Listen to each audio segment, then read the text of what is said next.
સર્વને જવાની રજા મળી અને શા માટે મારો રસ્તો રોકો છો મને પણ શીખવા દો. મારી મરજીની વાત છે કેમ રાજન તમે જે માગી લો મને મારા રસ્તે જવા દો.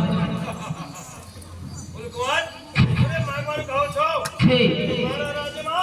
મારા રાજ્યમાં એવી રીતે કઈ વાતની ખામી છે કે મારે તમારી પાસે માંગવી પડે છતાંય જો આપવાની વાત કરતા હોય તો બોલો શું આપશો?